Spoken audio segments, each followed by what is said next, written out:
நீங்க இப்ப வீடியோல பாக்குற இந்த குழந்தை இப்ப உயிரோட இல்ல.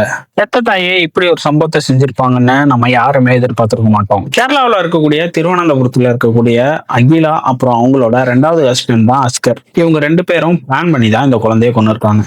என்ன பண்ணியிருக்காங்கன்னு பார்த்தீங்கன்னா, இந்த குழந்தைய அடிச்சு துன்புறுத்தியிருக்காங்க. துன்புறுத்திட்டு ஹாஸ்பிட்டலுக்கு கூட்டு போகும்போதே இந்த குழந்தை இறந்திருக்கு.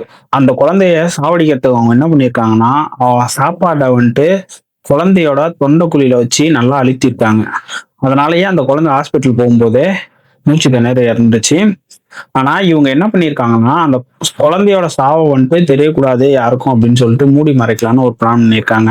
ஆனா குழந்தைய ஹாஸ்பிட்டல்ல பிரேத பரிசோதனை பண்ணும்போது தான் பல திடுக்கிடும் தகவல்கள் எல்லாமே வெளியே வந்திருக்கு. இவங்க குழந்தைய கொல்றதுக்கு முன்னாடியே என்ன பண்ணியிருக்காங்கன்னு பார்த்தீங்கன்னா, குழந்தையோட உடம்புல கிட்டத்தட்ட 54 இடத்துல காயங்களையும் சூடும் வச்ச தடயங்கள் இருக்கிறதா பிரேத பரிசோதனையில சொல்லியிருக்காங்க.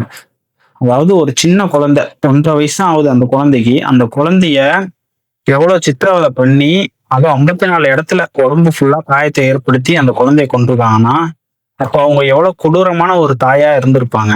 ஒரு வாரத்துக்கு முன்னாடி என்ன நடந்திருக்குன்னு பார்த்தீங்கன்னா, அந்த குழந்தையோட 2 கையிலயும் கட்டு போட்டிருக்காங்க.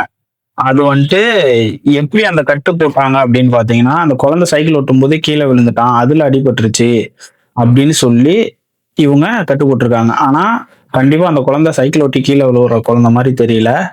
இவங்க தான் ஏதோ பண்ணியிருக்காங்க. ஸோ அத வந்துட்டு மறைக்கிறதுக்காக தான் குழந்தை சைக்கிள்ல இருந்து கீழ விழுந்துருச்சு அப்படின்றத பொய்ய எல்லார்கிட்டயுமே சொல்லியிருக்காங்க.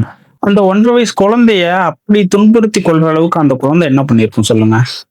ஒண்ணுமே தெரியாத பிஞ்சு குழந்தை. உங்களுக்கு அந்த குழந்தைய பார்த்துக்க முடியலன்னா, எவ்வளோ ஆசிரமங்கள் இருக்கு. நீங்க அதுல போய் சேர்த்துடலாம். இல்ல ட்ரஸ்ட் நெறைய இருக்கு. நீங்க அதுல சேர்த்துட்டு நீங்க வந்துட்டு உங்க வேலைய பார்க்கலாம். ஒண்ணுமே தெரியாத அந்த பிஞ்சு குழந்தைய கொல்ற அளவுக்கு அவன் என்ன பண்ணியிருப்பான் சொல்லுங்க? இந்த நியூஸ கேட்கிறவங்க, இல்ல இந்த நியூஸ பார்த்தவங்க யாருமே நிம்மதியா இந்த நியூஸ கடந்து போகவே முடியாது.